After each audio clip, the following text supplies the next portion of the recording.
അപ്പോൾ നമ്മുടെ SSLCയുടെ എക്സാമിന് വേണ്ടിയിട്ട് എൻ്റെ മക്കളെല്ലാവരും റെഡിയാണെന്ന് മിസ്സിന് അറിയാം. പക്ഷേ ഇതിൽ കുറച്ച് പേരെങ്കിലും ലാസ്റ്റ് മിനിറ്റിൽ നമ്മുടെ ലൈവിൽ വന്ന് ചോദിക്കുന്ന ഒരു കാര്യമാണ്, മിസ് ഇപ്പോൾ പഠിച്ചു കഴിഞ്ഞാൽ ഫുൾ മാർക്ക് കിട്ടുമോ, ഇപ്പോൾ പഠിച്ചു കഴിഞ്ഞാൽ ഫുൾ A+ കിട്ടുമോ? അങ്ങനെയുള്ളൊരു ചോദ്യത്തിന് ഉത്തരം കൂടിയാണത്. അങ്ങനെ നിങ്ങൾ ലാസ്റ്റ് മിനിറ്റിലാണെന്നുണ്ടെങ്കിൽ നിങ്ങൾ തീർച്ചയായിട്ടും നോക്കിയിരിക്കേണ്ട, അല്ലെങ്കിൽ നിങ്ങൾക്ക് അത്യാവശ്യം നല്ല മാർക്സ് കിട്ടാൻ വേണ്ടി നിങ്ങൾ നോക്കിയിരിക്കേണ്ട ടോപ്പിക്സ് ഏതൊക്കെയാണ്. ഇനി അതല്ല എല്ലാം പഠിച്ച മക്കളാണെന്നുണ്ടെങ്കിൽ നിങ്ങൾ എന്തായാലും ലാസ്റ്റ് റൗണ്ടിൽ റിവൈസ് ചെയ്തിരിക്കുന്ന ടോപ്പിക്സ് ഏതൊക്കെയാണ്, ഇതാണ് മിസ് പറയുന്നത്. സോ ആദ്യം തന്നെ നമ്മുടെ ബിഹൈൻഡ് സെൻസസ് അല്ലെങ്കിൽ സംവേദനങ്ങൾക്ക് പിന്നിൽ എന്ന് പറയുന്ന ചാപ്റ്ററിൽ നിങ്ങൾക്കറിയാം നമ്മുടെ സെൻസ് ഓർഗൻസിനെ കുറിച്ച് പറയുന്ന ഒരു വലിയ ചാപ്റ്ററാണ്. അപ്പോൾ അതിൽ തന്നെ നമ്മുടെ ഐ സ്ട്രക്ചർ നിങ്ങൾക്ക് ഏത് വേണമെങ്കിലും ലേബിൾ ചെയ്യാൻ വേണ്ടി ചോദിക്കാം, വെരി ഇമ്പോർട്ടൻറ്റ്. അതിൽ മക്കൾ നമ്മുടെ ഐറിസിൻ്റെ ആ ഒരു എമൗണ്ട് ഓഫ് ലൈറ്റ് കൺട്രോൾ ചെയ്യുന്നതിനനുസരിച്ച് വലുതാവുന്നതും ചെറുതാവുന്നില്ലേ പ്യൂപ്പിളിൻ്റെ സൈസ്, ആ ഒരു ഭാഗത്ത് നിങ്ങൾക്ക് ചോദ്യം വരാം കേട്ടോ. അത് നമുക്ക് പ്രീവിയസ് ഇയറിലൊക്കെ അതുപോലെ നിങ്ങളുടെ മോഡൽ ക്വസ്റ്റ്യൻ പേപ്പറിലൊക്കെ കണ്ടുവരുന്നുണ്ട്. പിന്നെ നമ്മുടെ ഫോട്ടോ റിസെപ്റ്ററിൻ്റെ ഏരിയയിലേക്ക് വരുമ്പം കോൺസെല്ലിൻ്റെയും റോഡ് സെല്ലിൻ്റെയും കമ്പാരിസൺ. പിന്നെ കോൺസെല്ലിലേക്ക് തന്നെ നമുക്ക് കളർ വിഷൻ ഒരു സെപ്പറേറ്റ് സെക്ഷൻ ഉണ്ട്. കാരണം 3 ടൈപ്സ് ഓഫ് കോൺസെൽസ്, അതിൽ ഏതൊക്കെ ക്രോമസോമിലാണ് ഏതൊക്കെ കോൺസെല്ലിൻ്റെ പിഗ്മെൻറ്റ് കാണുന്നത്, അതും റിലേറ്റഡ് ആയിട്ടുള്ളൊരു ക്വസ്റ്റ്യൻ നിങ്ങൾക്ക് സാധ്യതയുണ്ട്. പിന്നെ ഡാർക്ക് ആൻഡ് ലൈറ്റ് വിഷൻ, അതിൽ നമ്മുടെ എന്താണ് നമുക്ക് ഡാർക്ക് പെർസെപ്ഷൻ ഉണ്ടാകുന്നത് എങ്ങനെ, അതേപോലെ തന്നെ ലൈറ്റ് പെർസെപ്ഷൻ ഉണ്ടാകുന്നത് നമ്മുടെ ബൈപ്പോളാർ സെൽ ലെയറിൽ തന്നെ ഓൺ ബൈപ്പോളാർ സെൽസും ഓഫ് ബൈപ്പോളാർ സെൽസും ഉള്ളേ, അത് എക്സാമിന് ചോദിക്കാൻ ചാൻസ് ഉള്ളതാണ്. പിന്നെ നമ്മുടെ ഐ ഡിസീസസ് നിങ്ങൾക്ക് മാച്ച് ദ ഫോളോയിങ് ആയിട്ട് വരാൻ ചാൻസ് ഉണ്ട്. പിന്നെ നമ്മുടെ ഐയുടെ സ്ട്രക്ചർ പറഞ്ഞതുപോലെ തന്നെ ഇമ്പോർട്ടൻ്റ് ആണ് ഇയറിൻ്റെ സ്ട്രക്ചർ. ആൻഡ് നമ്മുടെ ഈ ഒരു ബോഡി ബാലൻസിങ്ങിൻ്റെ ഇയറിൻ്റെ സ്ട്രക്ചറിലുള്ള ആ ഒരു ഫ്ലോ ചാർട്ട് നിങ്ങൾക്ക് വരാൻ ചാൻസ് ഉള്ളതാണ്. പിന്നെ നമ്മുടെ സെൻസേഷൻ ഇൻ അതർ ഓർഗാനിസം എന്ന് പറഞ്ഞാൽ ലാസ്റ്റ് ഒരു ലിസ്റ്റ് ഓഫ് ഓർഗാനിസംസ് തന്നിട്ടുണ്ട്. അതെന്തായാലും നോട്ട് ചെയ്ത് വെക്കുക. നമ്മൾ ശ്രദ്ധിക്കാതെ വിടുന്ന ഒരു ഭാഗമാണ്, പക്ഷേ അവിടെ നമുക്ക് ചോദ്യം വരാൻ ചാൻസ് ഉണ്ട്. ഈ ഭാഗങ്ങൾ തീർച്ചയായിട്ടും എൻ്റെ കുട്ടികൾ നോക്കണം.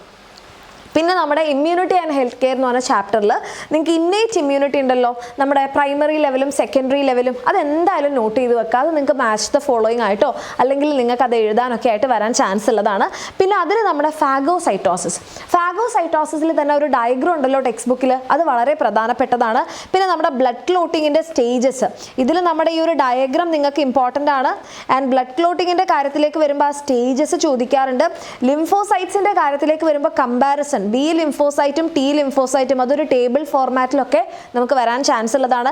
ദെൻ വാക്സിൻ്റെ കാര്യത്തിലാണെങ്കിൽ ചിലപ്പം ആ ഒരു പോസ്റ്റർ, ടെക്സ്റ്റ് ബുക്കിലുള്ള ആ പോസ്റ്റർ തന്നിട്ട് ഇതെങ്ങനെയാണ് വാക്സിൻ നമ്മളെ ഇമ്മ്യൂണിറ്റിക്ക് ഹെൽപ്പ് ചെയ്യുന്നത്, ആ ഒരു ചോദ്യം വരാം. വാക്സിൻ്റെ കോമ്പണൻസിൻ്റെ ആ ഒരു ടേബിൾ ഉണ്ടല്ലോ മക്കളെ, കോമ്പണൻസ്. അപ്പം നമ്മുടെ കോവിഡിൻ്റെ വാക്സിൻ ആണെന്നുണ്ടെങ്കിൽ ജനറ്റിക് മെറ്റീരിയൽ ആണ് ഉപയോഗിക്കുക, അങ്ങനത്തെ ആ ഒരു ടേബിൾ ചോദിക്കാൻ ചാൻസ് ഉള്ളതാണ്. പിന്നെ ഡിസീസിൻ്റെ കാര്യം പറയുമ്പോൾ ആക്ച്വലി ഇവിടെ നമുക്ക് 10ഓളം ഡിസീസുകൾ പഠിക്കാനുണ്ട്. 5 പാത്തോജൻസ് ഉണ്ടാക്കുന്ന 2 ഡിസീസസ് വെച്ച് 10ഓളം ഡിസീസസ് പഠിക്കാനുണ്ട്. അതിൽ തന്നെ നമ്മുടെ പ്രോട്ടോസോവ ഉണ്ടാക്കുന്ന ആളെ നിങ്ങളൊന്ന് നോട്ട് ചെയ്ത് വെക്കുക.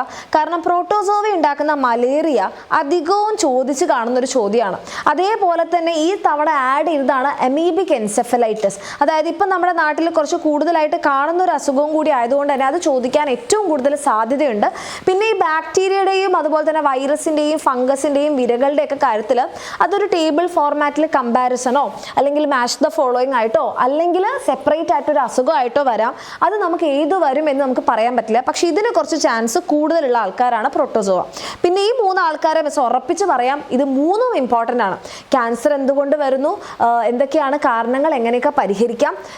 സിക്കിൾ സെൽ അനീമിയ, ഹീമോഫീലിയം, 2ഉം ഹെറിഡിറ്ററി ഡിസീസസ് ആണ്. അത് 2ലുള്ള കാരണങ്ങൾ, അതുകൊണ്ടുണ്ടാകുന്ന പ്രശ്നങ്ങൾ വളരെ ഇമ്പോർട്ടൻ്റ് ആണ്. ഓക്കെ. പിന്നെ നമ്മുടെ ഫസ്റ്റ് ടേമിൻ്റെ ചാപ്റ്റർ ജെനറ്റിക്സ് ഓഫ് ഡിസീസ് നോക്കുകയാണെങ്കിൽ അവിടെ നിന്നൊരു ചെറിയ മാർക്കിനുള്ള ക്വസ്റ്റ്യൻ ഉണ്ടാവാം. ചിലപ്പോൾ നമ്മുടെ ക്രോസ് ആവാം, അല്ലെങ്കിൽ മെൻ്റലിൻ്റെ ഇൻഹെറിറ്റൻസിൽ നിന്നുള്ള വേരിയേഷൻസ് ആവാം, അല്ലെങ്കിൽ വേരിയേഷന് വേണ്ടിയിട്ടുള്ള കാരണങ്ങൾ, ക്രോസിങ് ഓവർ മ്യൂട്ടേഷൻ, ഇങ്ങനത്തെ ഏതെങ്കിലുമൊക്കെ ആവാനും ചാൻസ് ഉണ്ട്. സോ അതൊക്കെ എൻ്റെ മക്കൾ നോട്ട് ചെയ്ത് വെക്കാം. ഇനി ATRMSൻ്റെ ചാപ്റ്ററിലുള്ള ഭാഗങ്ങൾ, ഇമ്പോർട്ടൻറ്റ് ടോപ്പിക്സ് കൂടെ നോക്കിയതിന് ശേഷം മാത്രമേ എൻ്റെ മക്കൾ ഈ വീഡിയോസ് നിർത്താവുള്ളൂ. കംപ്ലീറ്റ് ആയിട്ട് തന്നെ കാണാം. ഹലോ മക്കളെ, അപ്പോൾ നമ്മുടെ കീമോ റിസപ്ഷൻ ഇൻ ഓർഗാനിസം എന്ന് പറയുന്ന ചാപ്റ്ററിൽ ഏതാണ് ഏറ്റവും അധികം ഇമ്പോർട്ടൻ്റ് ആയിട്ട് പഠിക്കുന്ന ടോപ്പിക്കുകൾ എന്നുള്ളതാണ് നമ്മളിവിടെ നോക്കാനായിട്ട് പോകുന്നത്. അപ്പോൾ ഇത് കാണുമ്പോൾ തന്നെ നിങ്ങൾ ആലോചിക്കുന്നുണ്ടായിരിക്കില്ലേ, ഇതിപ്പോൾ എല്ലാ ടോപ്പിക്കും ഉണ്ടല്ലോ മിസ്സേ, ഞങ്ങൾ ഇങ്ങനെ ചതിക്കല്ലേ എന്നൊക്കെ നിങ്ങൾ ആലോചിക്കുന്നുണ്ടായിരിക്കും. അപ്പോൾ സംഭവം മിസ്സ് റെഡിയാക്കി തരാൻ പേടിക്കേണ്ട. അതായത് നിങ്ങൾ പരീക്ഷയുടെ തലേ ദിവസമാണ്, നിങ്ങൾക്ക് ഒന്നും അറിയില്ല, എവിടെ നിന്നാണ് പഠിച്ചു തുടങ്ങേണ്ടത് എന്നൊന്നും അറിയില്ല. അപ്പം അങ്ങനെയുള്ള കേസസിൽ അത്രയധികം ഇതെല്ലാം പഠിക്കണം എന്നുള്ളതാണ് മിസ്സിൻ്റെ ഒരു അഭിപ്രായം. പിന്നെ പരീക്ഷയുടെ തലേ ദിവസം നമ്മൾ പെട്ടെന്ന് നോക്കുമ്പോൾ ഒന്നും നടക്കില്ല. അപ്പോൾ അത് അങ്ങനെയുള്ള കേസസിൽ നമുക്ക് എന്ത് ചെയ്യാം, ഇതിൽ ആദ്യം തന്നെ മിസ് ടോപ്പിക്കുകളൊക്കെ പറഞ്ഞുതരാം. ഇതിൽ നമുക്ക് പ്ലാൻ ഹോർമോൺസിനെ കുറിച്ച് പഠിക്കാനുണ്ട്, അതേപോലെ തന്നെ ഹോർമോൺ റിസപ്റ്റർ കോംപ്ലക്സിനെ കുറിച്ച് പഠിക്കാനുണ്ട്, അതേപോലെ തന്നെ ഓക്സിൻ്റെ ഡിസ്കവറിയും അതേപോലെ തന്നെ ഓക്സിൻ്റെ പ്രത്യേകത, സൺലൈറ്റ് ഒക്കെ വരുന്ന സമയത്ത് അതെന്താണ് അതിന് സംഭവിക്കുക എന്നുള്ളതൊക്കെ പഠിക്കാനുണ്ട്. പിന്നെ അതേപോലെ തന്നെ തൈറോയിഡ് ഗ്ലാൻഡിനെ കുറിച്ച് പഠിക്കാനുണ്ട്, കാൽസ്യത്തിൻ്റെയും അതേപോലെ തന്നെ ഗ്ലൂക്കോസിൻ്റെയും റെഗുലേഷൻ എങ്ങനെയാണെന്നുള്ള പഠിക്കാനുണ്ട്, ഡയബറ്റീസ് എന്താണെന്നുള്ള പഠിക്കാനുണ്ട്, അഡ്രിനൽ ഗ്ലാൻഡിനെ കുറിച്ച് പഠിക്കാനുണ്ട്, അതിൻ്റെ ഡിഫറെൻ്റ് ആയിട്ടുള്ള ഹോർമോൺസിനെ കുറിച്ച് പഠിക്കാനുണ്ട്, പീനിയൽ ഗ്ലാൻഡിനെ കുറിച്ച് പഠിക്കാനുണ്ട്, ഹൈപ്പോ തലാമസിനെ കുറിച്ച് പഠിക്കാനുണ്ട്, അതേപോലെ തന്നെ ഗ്രോത്ത് ഹോർമോണിനെ കുറിച്ചും അതേപോലെ റീപ്രൊഡക്ഷൻ ആൻഡ് ബർത്തിനെ കുറിച്ചും പഠിക്കാനുണ്ട്. അപ്പോൾ ഇത് ശരിക്കും പറഞ്ഞാൽ ഇതിലുള്ള എല്ലാ ടോപ്പിക്സുകളും വളരെയധികം ഇമ്പോർട്ടൻ്റ് ആയിട്ട് പഠിക്കാനുള്ളതാണ്. അപ്പോൾ നിങ്ങളൊന്നും പഠിച്ചിട്ടില്ല, എന്തെങ്കിലുമൊക്കെ ചെയ്യും മിസ്സേ, എന്തെങ്കിലുമൊക്കെ ഒന്ന് പറഞ്ഞു തരാമെന്നൊക്കെ പറഞ്ഞു കഴിഞ്ഞാൽ നിങ്ങൾ ഏറ്റവും അർജൻറ്റായിട്ട് നിങ്ങൾ പഠിച്ചിരിക്കേണ്ട കാര്യങ്ങൾ എന്ന് വെച്ച് കഴിഞ്ഞാൽ നമ്മുടെ പ്ലാൻ ഹോർമോൺസ് മിസ്സാക്കരുത്. ഓക്കെ, പ്ലാൻ ഹോർമോൺസ് അത് ഇങ്ങനെ വിത്ത് മുളച്ച് വരുമ്പോൾ എങ്ങനെയാണ് അത് ഒരു ചെടിയായിട്ട് വന്നു കഴിഞ്ഞാൽ എന്തായിരിക്കും, ഏതൊക്കെ ഹോർമോൺസ് ആണ് അതിൻ്റെ മേലെ ആക്ട് ചെയ്യുന്നത്, അതിൻ്റെ ഫംഗ്ഷൻസ് എന്താണ്, പിന്നെ അതേപോലെ തന്നെ അത് നന്നായിട്ട് പൂക്കളും ഫ്രൂട്ട്സ് ഒക്കെ ഉണ്ടായി കഴിഞ്ഞാൽ അതിൽ ആരൊക്കെയാണ് അതിൻ്റെ മേലെ ആക്ട് ചെയ്യുന്ന ഹോർമോൺസ്, ഇതൊക്കെ പഠിക്കാനുണ്ട്. ആ ഹോർമോൺസിനെ കുറിച്ച് എന്തായാലും പഠിച്ചു വെക്കണം. അത് സിമ്പിളാണ് മക്കളെ, വളരെ സിമ്പിളായിട്ട് നമുക്ക് നമ്മുടെ ഫ്രണ്ട്സിൻ്റെ ഓരോരോ ക്യാരക്ടേഴ്സൊക്കെ വെച്ചിട്ട് പഠിക്കുക എന്നുള്ളത് പറഞ്ഞിട്ടുണ്ടായിരുന്നു അല്ലേ. ഓൾറെഡി അതിൻ്റെ എന്താ പറയുക പലതരത്തിലുള്ള സിമ്പിളായിട്ടുള്ള നോട്ട്സുകളോ അല്ലെങ്കിൽ ചാപ്റ്റർ ഇൻ ഫ്യൂ മിനിറ്റ്സും ഒക്കെ അതേ മിസ് നമ്മുടെ ചാനലിൽ അപ്ലോഡ് ചെയ്യാനായിട്ട് സെറ്റാക്കി വെച്ചിട്ടുണ്ട്. അപ്പോൾ അല്ലാന്നുണ്ടെങ്കിൽ നമ്മുടെ ലൈവിൽ എടുത്ത് നോക്കിയാൽ നിങ്ങൾക്ക് അത് മനസ്സിലാക്കാൻ പറ്റും. ഓക്കെ, പിന്നെ അതേപോലെ തന്നെ ഹോർമോൺ റിസപ്റ്റർ കോംപ്ലക്സ് അത് മിസ് അത്ര ഇമ്പോർട്ടൻസിൽ കൊടുക്കുന്നില്ല. അതായത് നിങ്ങൾ പഠിക്കണം, തീരൊന്നും പഠിക്കാത്തവർക്ക് അർജൻറ്റായിട്ട് പഠിക്കാനുള്ള കാര്യങ്ങളാണ് കേട്ടോ. ഓക്കെ, പിന്നെ അതേപോലെ തന്നെ നമ്മുടെ റെഗുലേഷൻ ഓഫ് കാൽസ്യവും റെഗുലേഷൻ ഓഫ് ഗ്ലൂക്കോസും വളരെയധികം ഇമ്പോർട്ടൻ്റ് ആയിട്ട് പഠിച്ചു വെച്ചോ. അത് ഷുവറായിട്ട് ക്വസ്റ്റ്യൻ ചോദിക്കും. തൈറോയ്ഡ് ഗ്ലാൻഡ് മിസ്സിനിങ്ങനെ അത് എന്താ പറയുക പെറ്റ് വെച്ച് കഴിഞ്ഞാൽ തൈറോയ്ഡ് ഗ്ലാൻഡും കൂടെ നോക്കിക്കോ. ഞാൻ അങ്ങനെ മൊത്തത്തിൽ വട്ടണമെന്നില്ല, പക്ഷെ എന്നാലും തൈറോയ്ഡ് ഗ്ലാൻഡും കൂടെ നോക്കിക്കോ. ഓക്കെ, പിന്നെ അതേപോലെ തന്നെ ഡയബറ്റീസ് അതെന്തായാലും എക്സാമിന് ചോദിക്കും. അത് കുറച്ചുള്ള മക്കളെ ഡയബറ്റീസ് എന്താണ്, പിന്നെ അതേപോലെ തന്നെ നോർമൽ ലെവൽ ഓഫ് ഗ്ലൂക്കോസ് എത്രയാണ്, അതേപോലെ നമുക്ക് എന്താ പറയുക ഈ 2 തരത്തിലുള്ള ഡയബറ്റീസ് ഏതൊക്കെയാണ്, ടൈപ്പ് 1 ടൈപ്പ് 2 അതെന്താണ് പ്രത്യേകത എന്നുള്ളതൊക്കെയാണ് നമുക്ക് അവിടെ പഠിക്കാനുള്ളത്.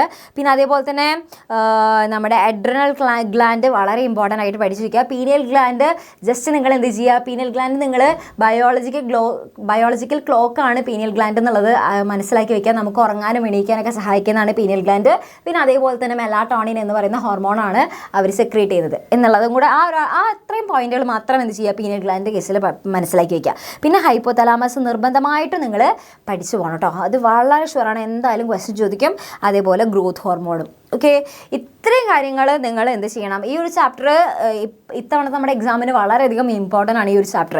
സോ അതുകൊണ്ട് തന്നെ ഇത്രയും കാര്യങ്ങൾ എന്തായാലും നിങ്ങൾ നിർബന്ധമായിട്ട് പഠിച്ചിട്ട് പോകണം. പിന്നെ അതേപോലെ തന്നെ നമ്മുടെ പാത്ത് ഓഫ് എവല്യൂഷനിൽ ഇത്രയും ടോപ്പിക്കുകളുണ്ട് അല്ലേ.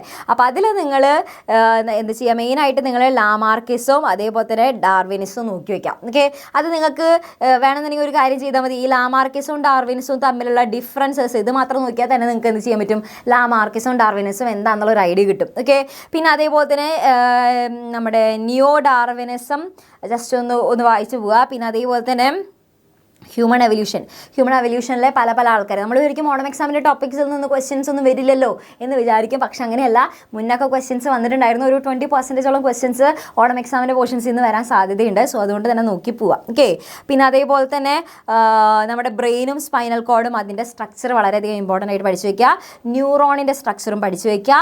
പിന്നെ അതേപോലെ തന്നെ നമ്മുടെ സിമ്പത്തറ്റിക്കും പാരാസിമ്പത്തറ്റിക്കും അതേപോലെ തന്നെ റിഫ്ലക്സ് ആക്ഷൻ, ഇത്രയും കാര്യങ്ങൾ സിനാപ്സ് ജസ്റ്റ് ഇങ്ങനെ പറയുന്നുള്ളൂ. അപ്പോൾ ഇത്രയും കാര്യങ്ങൾ എന്ത് ചെയ്യുക, ഇത്രയും കാര്യങ്ങൾ ബാക്കിയുള്ളത് മിസ്സിന് ഒഴിവാക്കാൻ കുറച്ച് പ്രയാസമുണ്ട്. പക്ഷെ എന്നിരുന്നാലും എൻ്റെ കുട്ടികൾ എന്ത് ചെയ്യുക, ഇത്രയും ടോപ്പിക്കുകളെങ്കിലും നന്നായിട്ട് പഠിച്ചിട്ട് പോവാം. ഓക്കെ, അപ്പോൾ എല്ലാവർക്കും പഠിച്ച കാര്യങ്ങളൊക്കെ ഓർമ്മയിൽ നിൽക്കാനായിട്ട് പറ്റട്ടെ. അപ്പോൾ മാരത്തോണൊക്കെ കറക്റ്റായിട്ട് കാണുക, അടിപൊളിയായിട്ട് പഠിക്കുക. അപ്പോൾ അങ്ങനെയാണെന്നുണ്ടെങ്കിൽ എല്ലാവർക്കും ഓൾ ദ വെരി ബെസ്റ്റ്, നന്നായിട്ട് എക്സാമൊക്കെ എഴുതാൻ പറ്റട്ടെ കേട്ടോ.